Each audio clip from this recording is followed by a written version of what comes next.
I'm going to tell a story from my school days about one of my teachers. In fact, my favorite teacher, a man called Bill Roberts. This is to illustrate a quality of leadership that I feel is needed in our world. And Bill Roberts, he taught me English and history, but actually he taught me a lot more than that. And at the time I was 14 years old, he was in his 60s, very experienced teacher and quite eccentric, and also a great storyteller. So he was a cricket fanatic, so he'd often tell stories about cricket, but he'd also teach us history and English. Two different classes, one of history and one was English, and he'd sometimes turn up at an English lesson and start teaching history and then say, how many of you are in my English set?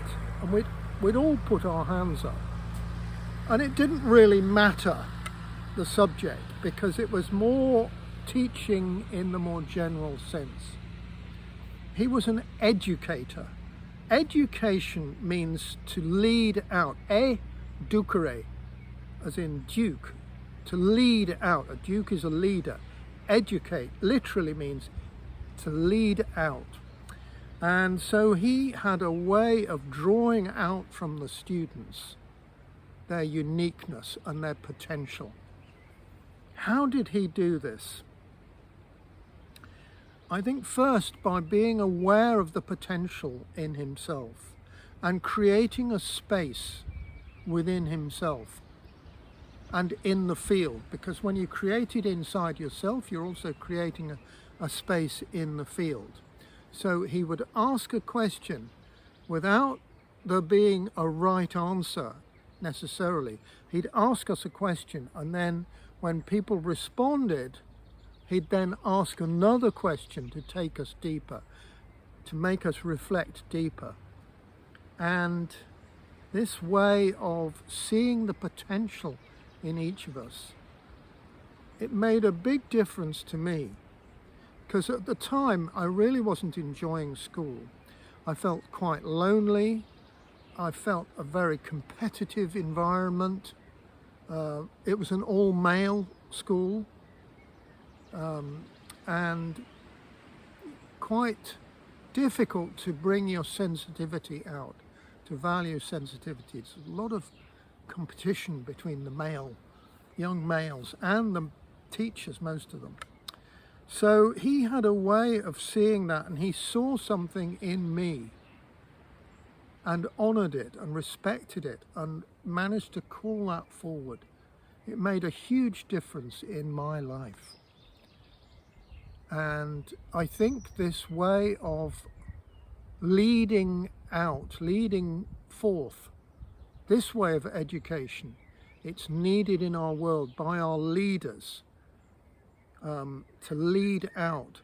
Actually, to call out means to evoke. Evoke, out, voke as in vocal, to call forth from people.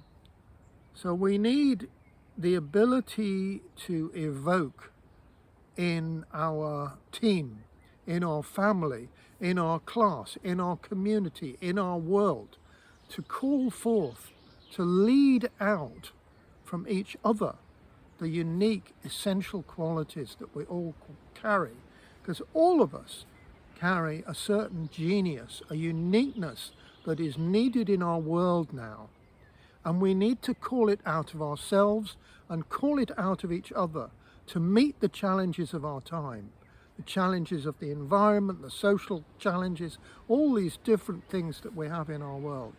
We can meet these challenges, but by really calling them out of ourselves, calling ourselves to stand tall and meet what is needed by the time that we live in.